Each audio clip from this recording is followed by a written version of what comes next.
तेबे आम पृथ्वी रे तो अधिकांश उद्भिद सूर्यकिरण और जल द्वारा निजर खाद्य निजे तैयारी करती किंतु आज भिडियो रे आमे किछि एपरि उद्भिदों संपर्क में कथा हवा जे कि मांसाशी अटନ୍ତି।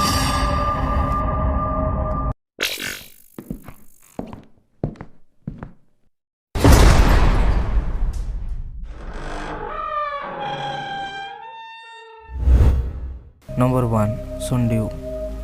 यार नाम परी यह देखा बहुत सुंदर देखा जाए।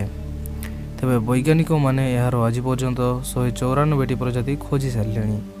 यही उद्भिदर पत्र रे छोट छोट पाखुड़ारे एक अठाड़िया पदार्थ लाखी रही थाए जहाँकि सूर्यकिरण पड़ा पर हीरा परी चमक मारी थाए।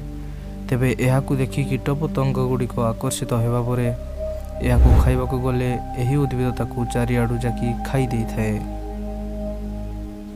Number 2 Venus flytrap. तेबे यही उद्भिदर पत्र दुई भाग में विभक्त थाए और एथिमध्यरु मीठा बास्ना बाहरे जहाँकि कीट गुड़िक निज आड़ को आकर्षित करिवार साहाय्य करिथाए। तेबे जेतेबेले कौनसी कीट यही पत्र गुड़िक मध्य पड़ जाए यही उद्भिद ताकू निज भोजन रूपे स्वीकार करिथाए। नंबर 3 सार्सेनिया। यही उद्भिद अमेरिका और कानाडा परी देश गुड़िक देखा मिलता है। तेबे यार आकार देखा गोटे सुरई परी अटे और यह भितर गोटे मीठा द्रव्य थाए जहाँकि दूर दूर पर्यंत गोटे मीठा बास्ना छाड़ी थाए जहाद्वारा कीट गुड़िक आसी यार ऊपर बसी पड़ती और जेहेतु यह खसड़ा थाए तेणु कीट गुड़िक सीधा सड़क तलक खसी जाती और देखु देखु मृत्युवरण करती। Number 4 cobra lily. तेबे यही उद्भिदर नाम कोब्रा लिली रखा जाइछि कारण यह देखा कोब्रा साप परी।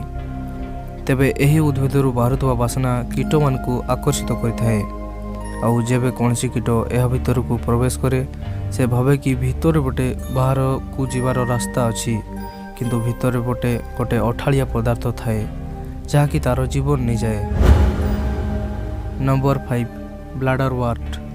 तो देखा गले यह केवल स्थिर पानी रे देखा मिलता है और यार पाखापाखि 220 रु भी अधिक प्रजाति अछंती। तेबे यही उद्भिदर चेर न थाए। तेबे यही उद्भिद छोट बेलून परी छोट छोट गला तैयारी करथाए और यार द्वार रे गोटे छोट कणा थाए।